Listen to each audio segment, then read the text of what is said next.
हरे राम। और तुम्हें तब हम ओम नित्यं शुद्धं निराभासं निर्विकार निरंजनम नित्यं बोधं चिदानंदम गुरु ब्रह्म नमोऽभ्यहम्। गुरुर्मूला क्रिया सर्वा लोके अस्मिन् कुलनायके तस्मात् सेव्यं गुरु नित्य अर्थ भक्ति संजीवतम। गुरुर्ब्रह्मा गुरुर्विष्णु गुरुर्देवो महेश्वरा गुरु साक्षात् परब्रह्म तस्मै श्री गुरुवे नमः। ध्यानमूलं गुरुमूर्ति पूजामूलं गुरुपदं मंत्रमूलं गुरुवाक्यं मोक्षमूलं गुरुकृपा। मोहनिशातं देख विषेक अखंड तिमारे हुए सुखधामी। पूर्ण प्रकाश भयो उर्मे हिम द्वैत गयो लख एक ललामी। सद्गुण कुंज खिली मन मानस कर्म उलूक दुरे भवगामी। आत्म रूप विराज रहे गुरुदेव को बारंबार नमः। गुरुदेव को बारंबार नमः। ब्रह्मचर्य वृत्ति सु अखंड धृति सुकृति सन्मार्ग किए जिन तय। प्रकृति से परे विकृति को हरे संसति संताप कियो जिन क्षय। जगती में जितेंद्र करी जागृति निर्मल सद ज्ञान दियो निर्भय। श्रोता समाज सभी बोलो श्री सतगुरुदेव भगवान की जय।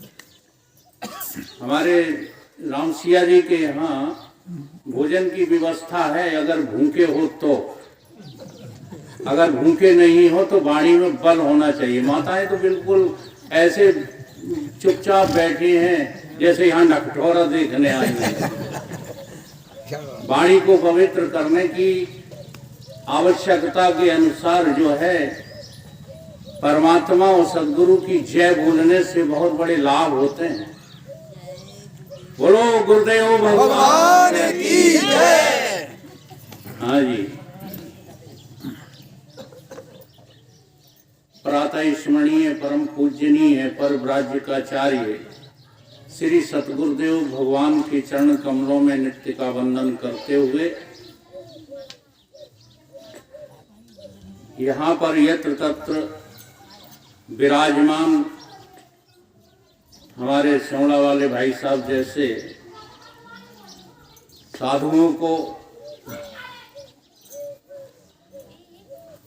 हरिओम बाबा जैसे साधुओं को नित्य का नमन करते हुए प्रेमी सज्जनों, माताओं, बहनों, बच्चों सभी के हृदय में ये परमात्मा सत चित आनंद अद्वय रूप से सदा विद्यमान रहता है। उसी दृष्टि से सभी को नमन।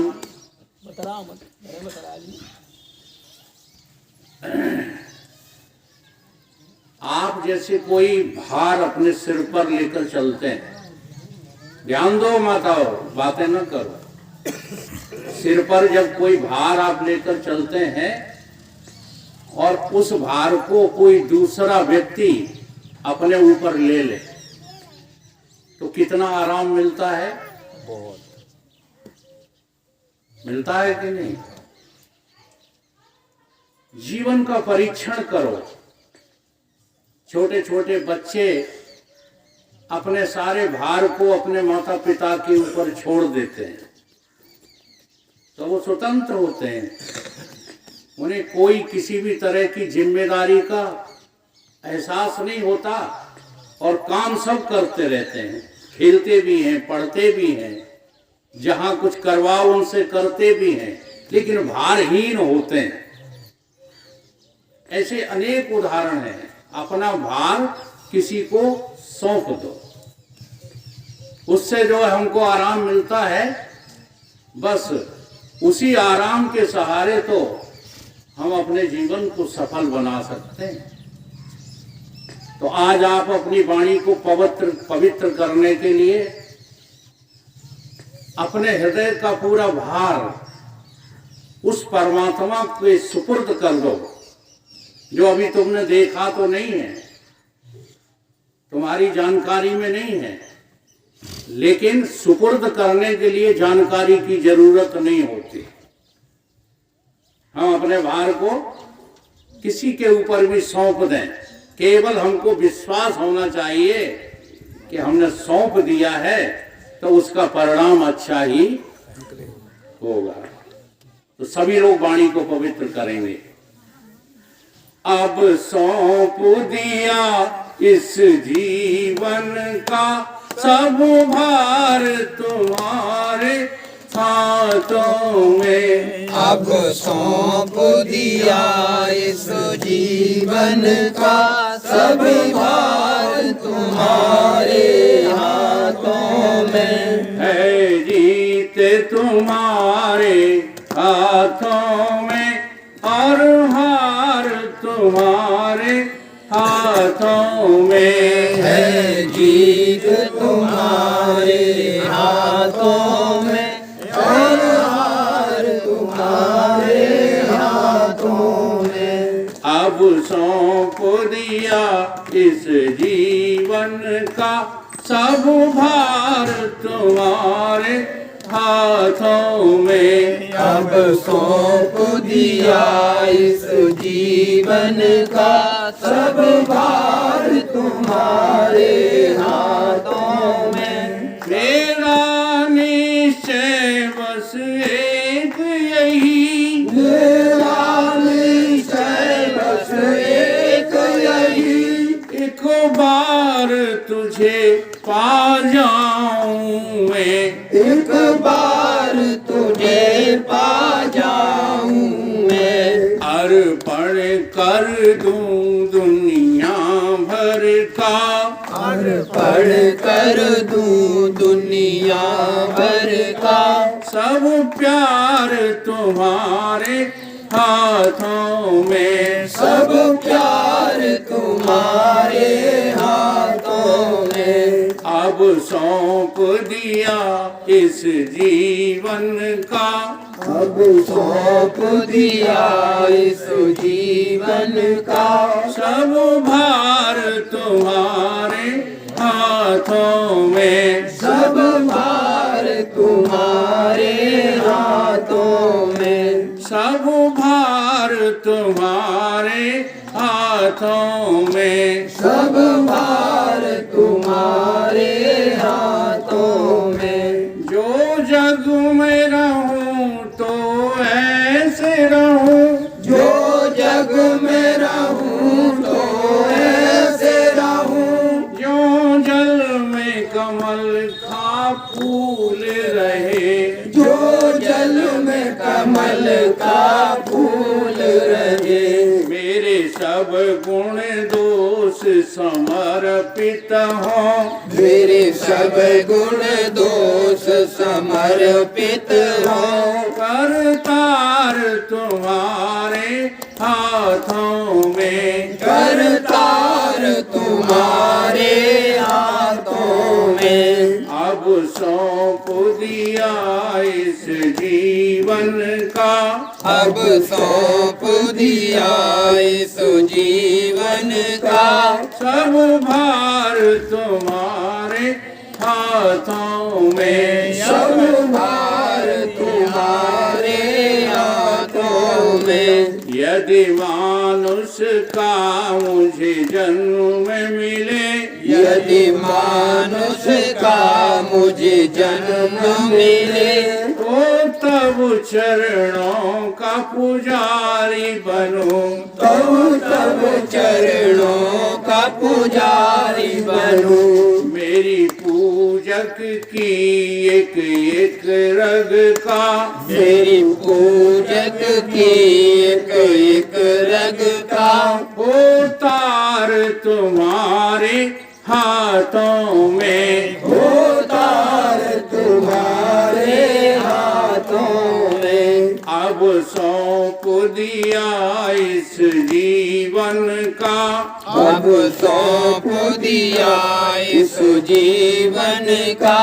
सब भार तुम्हारे हाथों में, सब भार तुम्हारे हाथों में। जब जब संसार का कैदी बनूं, जब जब संसार का कैदी बनूं, निष्काम भाव से कर्म करूं, निष्काम भाव से कर्म करूं। फिर अंत समय में प्राण तजूं, फिर अंत समय में प्राण तजूं। निराकार तुम्हारे हाथों में, निराकार तुम्हारे हाथों में। साकार तुम्हारे हाथों में, साकार तुम्हारे हाथों में। अभी ये बोल रहे थे ना, उस बात को समझ लीजिए, ये दो नहीं है। जब हम माँ के गर्भ में नहीं थे तो मेरा कोई आकार नहीं था, बिना आकार वाले थे हम। और माँ के गर्भ में आते ही धीरे धीरे धीरे धीरे पिंड बनना शुरू हो गया और बाहर आए तो निराकार ही साकार हो गया। फर्क नहीं है। हम में तुम में बस भेद यही, हम में तुम में बस भेद यही। हम नर हैं तुम नारायण हो, हम नर हैं तुम नारायण हो। हम हैं संसार के हाथों में, हम हैं संसार के हाथों में। संसार तुम्हारे हाथों में, संसार तुम्हारे हाथों में। अब सौंप दिया इस जीवन का, अब सौंप दिया इस जीवन का। सब भार तुम्हारे हाथों में, सब भार तुम्हारे हाथों में। बोलिए सतगुरुदेव भगवान की जय। आज रामसिया के नाती का जो है जन्म दिवस है, इसलिए जो है इस विषय पर कुछ समझना, चर्चा करना अति आवश्यक है। ये जन्म क्या होता है, किसका होता है, क्यों होता है, इस बात को हमें ठीक से, बातचीत नहीं करो, हमारे प्रवचन में बातचीत अलाउ नहीं है, बातचीत मत करो। सुनोगे तो कुछ ना कुछ तुम्हारे अंदर जाएगा, और नहीं सुनोगे तो फिर जैसे आए बैठे और चले गए, कोई फर्क नहीं पड़ता। तो देखो, इस संसार में 84 लाख योनियां हैं। 9 जलचर, 10 व्योमचर, क्रम 11 वन 20। 84 ये जानिए, 4 कीस पशु 30। वहां घूम करके जीव 84 को भोग कर तब होए मनुज। जन्म कब होता है? जब 84 में तुम भोग भोग करके वही जो अब यहाँ पर नादानी कर रहे हो, ये सब कुछ तुमने 84 में भोगा है, और बहुत अच्छा अच्छा भोगा है। जी हाँ,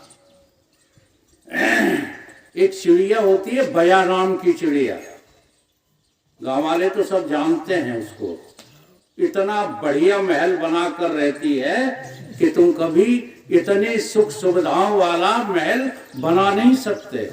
वातानुकूलित होता है। जी हाँ, वातानुकूलित होता है, सुरक्षित होता है, वहां कोई हमला नहीं कर सकता, और बीच में लटका हुआ होता है, सर्प भी वहां नहीं पहुंच सकता। तो इतने सारे भोग तुम पहले कर चुके हो और वही आदत पड़ी है, इसलिए यहाँ आकर के मनुष्य जन्म का तुमने महत्व तो नहीं समझा। जीव जो है भटक गया, ये ऐसे ही नहीं मिल जाता मनुष्य का जन्म। इसीलिए इस मनुष्य जन्म के बारे में कहा गया है कि सबसे अधिक भाग्यशाली कौन है? जिसको मनुष्य का जन्म मिल गया। भटक रहे थे ये सब जीव हम ही हैं, कोई और थोड़े ही है।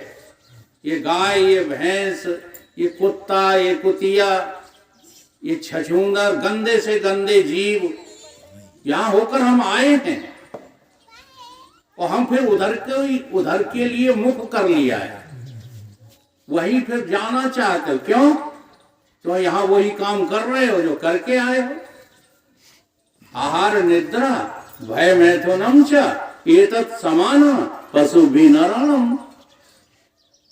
आहार, देखो ये नहीं कह रहे कि तुम रोटी खाना बंद कर दो, बंद नहीं करना है।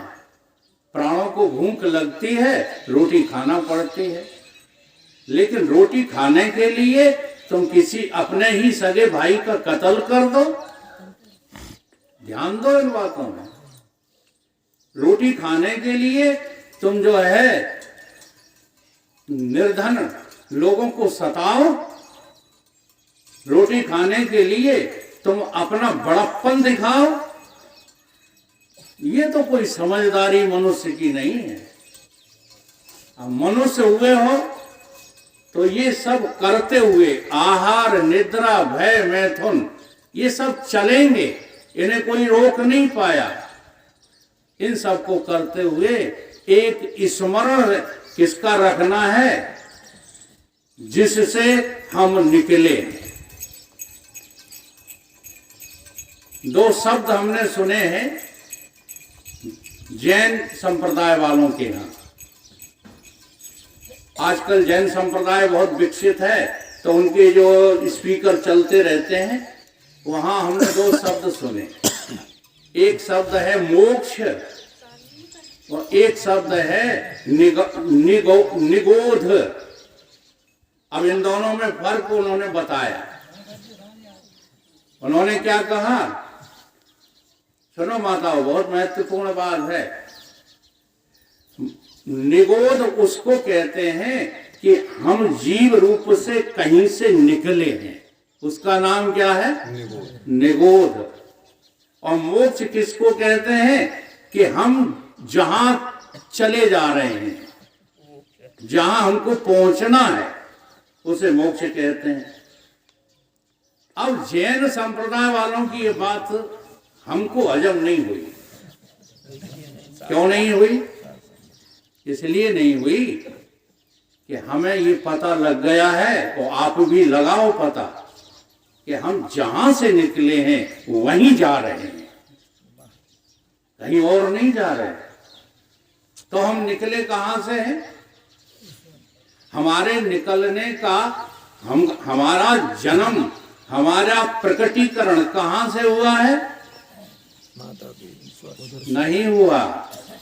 बस यही बात तो समझाना चाहते हैं। माता पिता से तुम नहीं जन्मे, माता पिता के शरीरों से तुम्हारा शरीर जन्मा है। अब इतना होश नहीं है, और यहाँ आके जोश में आ कि चाहे कुछ बकने लगते हो। हम ये कहते हैं कि जोश खत्म करो, होश में रहो।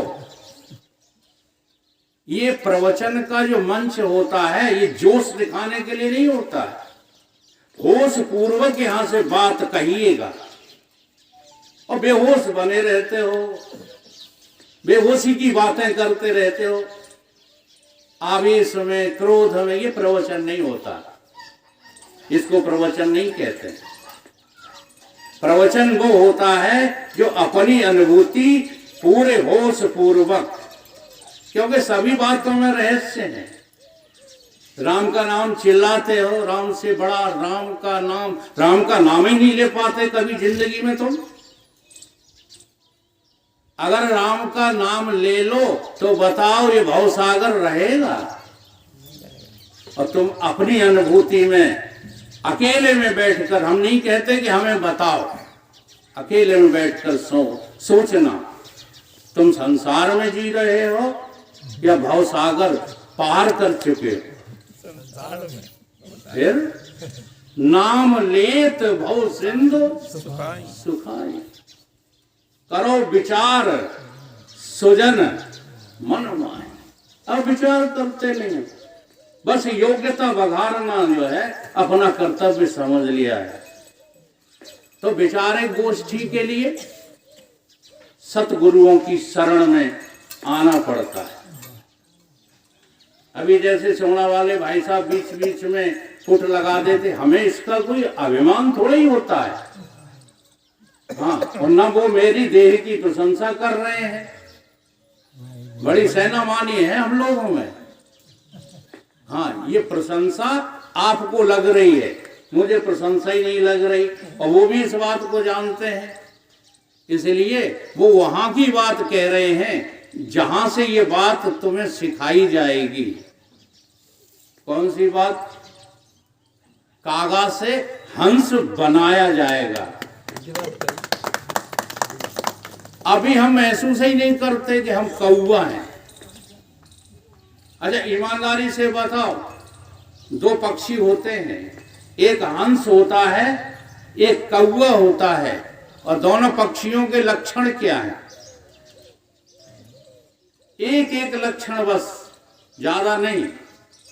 कौवा का स्वभाव होता है गंदगी पर बैठना, कौवा का स्वभाव होता है उस स्थान पर बैठना जिसको कभी हम पसंद ही नहीं करते, और हंस का स्वभाव होता है मोती चुगना, जो हम सब लोगों को सबसे उत्तम पसंदगी है। सोने से भी ज्यादा हीरा। अच्छा, सोने से भी ज्यादा पसंद क्या है? हीरा। जैसे आपको एक हीरा दे दिया जाए, एक हीरा एक सोने की अंगूठी के बदले, तो बोलो छोड़ दोगे कि नहीं सोना? ऐसे ही हीरे से ज्यादा जो है पसंद हम किसको करते हैं? मोती को। और यहां तुलना किसकी की गई है? हंस चुगेगा, क्या हंसा भूखा रहे क्या फिर जो है मोती खाए? बीच का कोई सामान नहीं लेता। तो अभी देखो, इस जो है वेद शास्त्रों में संसार को क्या बताया गया? मल। मल माने गंदगी। देह को क्या बताया गया? मल। तो हम कहाँ बैठे हैं? कहाँ बैठे हैं हम? मल पर बैठे हैं। तो बताओ, कौवा है कि हंस है? जी हाँ। अब गुरुदेव क्या करते हैं? गुरुदेव ये कहते हैं कि तुम ये 3.5 हाथ का शरीर नहीं हो,